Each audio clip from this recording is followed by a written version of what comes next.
Breaking, London has just witnessed one of the most shocking political confrontations in years. A live broadcast that was meant to be a simple interview spiralled into chaos as Sadiq Khan, the mayor of London, was publicly humiliated by Katie Hopkins in front of millions. Within seconds, clips began flooding social media. The mayor's face frozen in disbelief, his words stumbling, his authority collapsing under the weight of a question he could not answer. What began as a polite exchange turned into an ambush. Hopkins went for the jugular, accusing Khan of turning London into a city that protects criminals more than citizens. The moment she said it, the air in the studio changed. You could feel it, that cold, heavy silence before a storm. Hopkins didn't stop there. She pressed on, listing case after case. Unpoliced crimes, unsolved stabbings, violent offenders, freed early. Each example landing like a hammer. The mayor tried to defend himself, blaming the government, austerity, even Brexit. But the excuses sounded hollow. Every time he spoke, Hopkins interrupted with one word: accountability. The word echoed through the broadcast like a verdict. By the third interruption, the host had lost control of the segment.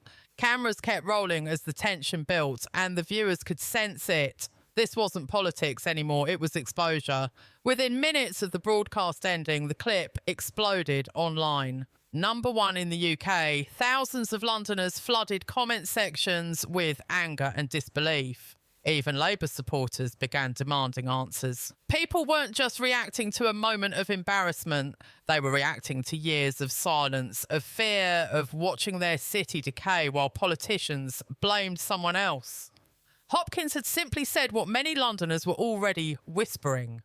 That's what made it so powerful and so dangerous. Insiders revealed that Khan's media team immediately went into damage control. His aides begged networks not to rebroadcast the clip, but it was too late. By the evening, every major outlet had replayed it. The BBC called it a political car crash. GB News described it as a rare moment of truth. Even international outlets picked it up, portraying it as a sign of Britain's growing frustration with urban leadership. Behind closed doors, Labour headquarters were reportedly furious. Calls were made, statements drafted, but the damage was done. And this wasn't just about reputation anymore, this was about control. That night, Khan's office issued a carefully worded statement accusing Hopkins of spreading hate and misinformation, but the public didn't buy it. Comment sections were filled with fury.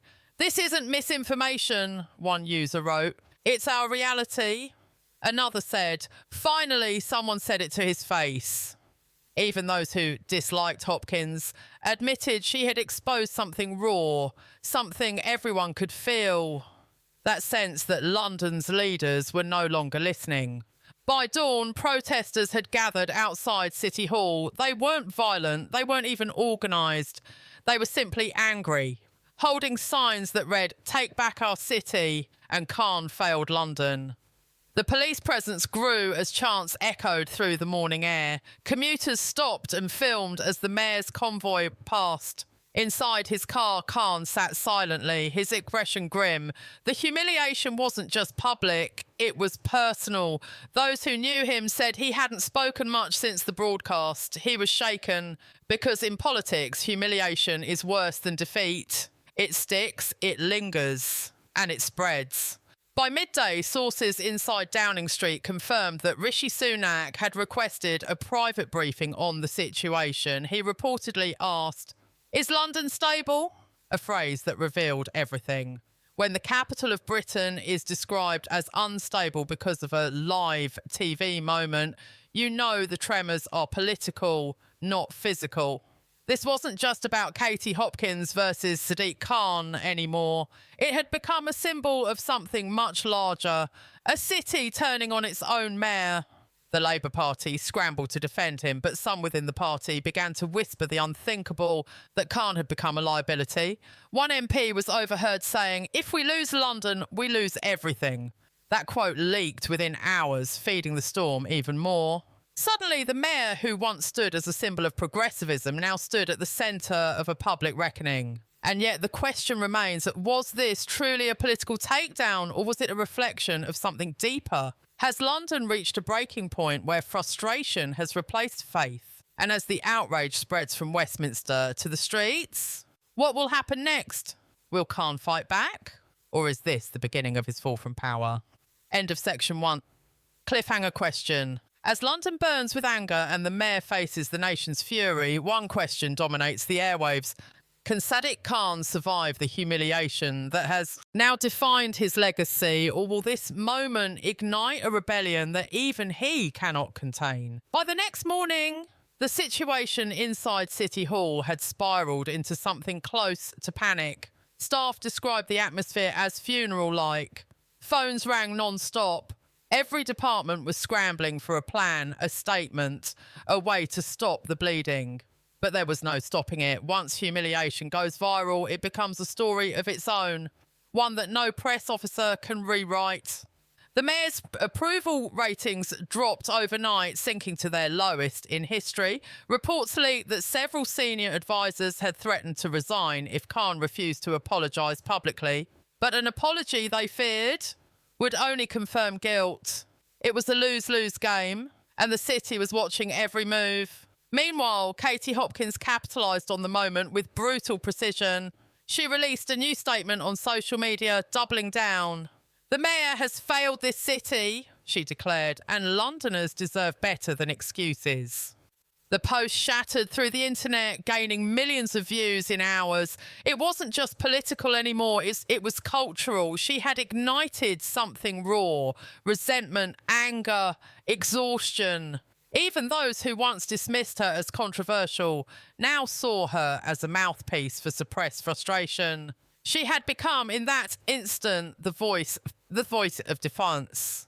At Westminster, the reaction was immediate and divided. Keir Starmer's office called for unity, insisting that Khan remained a trusted and effective leader. But inside Labour's back rooms, private meetings told a different story. Emails revealed MPs blaming Khan for becoming a distraction, accusing him of giving the Conservatives and right-wing media free ammunition. One strategist warned that unless the narrative was controlled, the party could lose London, their political fortress. But how do you control a narrative when the public has already decided the villain and the hero? The Conservatives smelled blood. Richard Tice took to social media, posting a video that called the clash a turning point for British politics. Nigel Farage joined in, declaring on GB News that Khan's time is up. The pressure was relentless. Even global figures chimed in. Elon Musk tweeted a cryptic remark. When a city defends crime, it loses its soul. It was vague, but everyone knew who he was talking about. Within minutes, his tweet became headline news. Every line, every word added more fire to the blaze. Inside Downing Street, Sunak's advisors debated whether to intervene publicly. The Prime Minister was cautious. He didn't want to be seen exploiting the chaos, but he also couldn't ignore it. If London began to fracture, it would send shockwaves across the country. There were whispers of emergency meetings, rumours of potential replacements being discussed in hushed tones. But no one dared say it aloud, for not yet. The humiliation of one man had become a crisis of leadership for an entire party. Meanwhile, protests swelled across the city. What began as small gatherings outside City Hall had spread to Westminster, Trafalgar Square, even outside the BBC headquarters. Banners read, "End the lies, justice for Londoners, no more excuses." People of all backgrounds stood side by side, from Conservatives, moderates, even disillusioned Labour voters. It was no longer about political loyalty, it was about trust. London, the beating heart of the UK, was revolting. Not violently, but symbolically. Journalists began to dig deeper. Leaked internal documents surfaced, revealing that Khan's office had spent millions on PR campaigns over the past year. Money meant to reshape public perception. The story went viral instantly. Hopkins seized on it, calling it proof that the mayor cares more about image than safety. The phrase stuck. Image over safety. It was simple, brutal, and devastatingly effective. Talk radio exploded, with callers sharing personal stories, break-ins, car thefts, assaults. Each one painting a picture of a city abandoned by its leaders. Then came the biggest twist. Late one night, a whistleblower from within City Hall spoke to a journalist, revealing that Khan's communications team had ordered platforms to take down clips of the confrontation with Hopkins, claiming copyright violations. It was an act of desperation that backfired horribly. They're trying to silence the truth, one reporter wrote, and the public believed it. What began as humiliation had turned into full-blown scandal. The next morning, front pages screamed with headlines like censorship at City Hall and Mayor in meltdown. Every new revelation chipped away at Khan's authority. Even his allies were starting to distance themselves. Some MPs went silent. Others spoke in vague, rehearsed statements, calling for reflection and dialogue, the kind of words politicians use when they smell the end. And through it all, Hopkins continued to speak, not with rage, but with precision. She knew she had the upper hand, and she wasn't letting go. As the days went on, pressure from within the party grew unbearable. Insiders described heated calls between Khan and senior Labour officials, one of whom reportedly shouted, "You've lost the streets, Sadiq!" The words echoed like a prophecy. For years, Khan had prided himself on being the face of modern London, diverse, progressive, resilient. Now that very image was collapsing in front of him, and yet amid the chaos, something darker began to stir.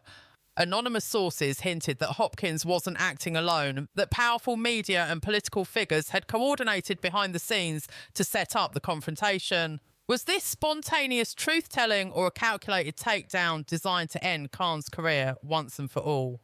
In the days that followed, whispers turned into evidence, and evidence turned into revelations. What began as an embarrassing live exchange was now exposing the deepest fault lines of British politics. A dossier leaked to the press revealed encrypted emails, secret meetings, and private phone calls between senior media strategists and several right-wing donors, all leading up to the random confrontation between Sadiq Khan and Katie Hopkins. It wasn't chance, it was choreography, a trap designed with precision, timed to detonate when the mayor's political defences were weakest. The story spread like wildfire.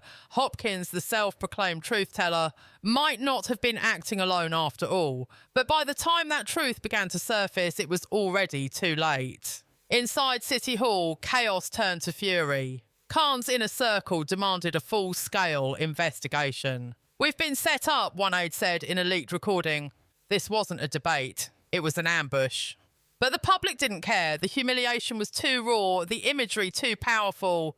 Clips of Khan fumbling his words had already become memes shared by millions. The truth about coordination didn't matter anymore. Perception had won. Even if the mayor was a victim of political theatre, he was a victim that looked weak. And weakness in politics is fatal. The Labour Party was now in survival mode. Rachel Reeves was reportedly furious, warning colleagues that London's outrage could cost us the next election. David Lammy tried to defend Khan in Parliament, calling the campaign against him a war on truth, but his words fell flat. Every attempt to defend the mayor was met with laughter, jeers, and accusations of hypocrisy. The opposition, led by Farage and Tice, smelled the decay and circled like vultures. They didn't need to prove corruption or conspiracy. They only needed to repeat one word: humiliation, and they did, over and over. Meanwhile, Katie Hopkins stood taller than ever. She began giving interviews to American outlets, calling the moment a symbol of the British people fighting back. Donald Trump himself reposted one of her clips, calling her a brave voice in a coward's world. It was the endorsement that transformed a UK controversy into a global spectacle. Within hours, American media picked up the story, framing Khan as Europe's failing Liberal mayor. The narrative escaped Britain's borders. Now the world was watching, and London's shame had become international theatre. Behind closed doors, Khan's advisors begged him to strike back, to go on the offensive, but he refused. His silence, once seen as dignity, now looked like surrender. Journalists called it the quiet collapse of a powerful man. Anonymous insiders claimed he was isolated, barely sleeping, consumed by the weight of betrayal. He trusted the wrong people, one said. He thought his enemies were across the aisle, but they were sitting beside him. The question that began to haunt the capital was chilling. who leaked the dossier, who let the cameras roll that day, and who exactly wanted him destroyed. As more information emerged, suspicion turned inward. Emails hinted that a former communications director fired months earlier had been working secretly with Hopkins' media team. Another leak suggested coordination with a powerful lobbying firm tied to foreign investors in London's development projects. The implications were staggering. This wasn't just about a viral moment. It was about control of the city's future. Billions in contracts, power over transport, housing, policing, all at stake. Khan wasn't just fighting for his reputation, he was standing in the way of a silent coup. But the public didn't see that fight. They saw headlines, Mayor melts down, Khan's London in chaos, Hopkins wins again. Every paper printed his downfall as if it were destiny. Poll numbers fell below 20%. City councillors began defecting, resigning, or calling for a leadership challenge. "We can't win with him," one Labour insider said bluntly. In the court of public opinion, the verdict was already sealed. The man once celebrated as London's protector was now its scapegoat. Then, just as the storm reached its peak, Khan broke his silence. In a rare unscripted speech outside City Hall, he addressed the nation. His voice trembled, not with fear, but with fury. "This was never about me," Sally said. "It was about control, about silencing London's diversity, about dividing this country with hate." Cameras rolled as he pointed directly at the press. "You've turned lies into currency," he declared. "And one day Britain will wake up and realise who's really running this country." The words sent shockwaves across the nation, but the response was immediate and brutal. Within hours, social media turned on him again. Clips were edited, twisted and reshared. "Khan blames Britain," one trending post read. Another headline screamed, "Delusional mayor attacks free press." What was meant to be his moment of redemption became the final nail in his coffin. Hopkins responded within minutes. When leaders crumble, they blame the people. It was a killing blow, short, sharp and devastating. By nightfall, the lights in City Hall burned late. Advisors packed boxes. Rumours spread that a resignation was imminent. Outside, protesters chanted both for and against him. The city split in half. Justice versus vengeance, truth versus theatre. As dawn approached, a convoy of cars left City Hall under tight security. No one knew where Khan was going or whether he'd ever return. London held its breath, and in the midst of it all, a single question hung in the air. The question no one dared answer aloud. Was this truly the end of Sadiq Khan, or just the beginning of a far darker power struggle for the soul of London?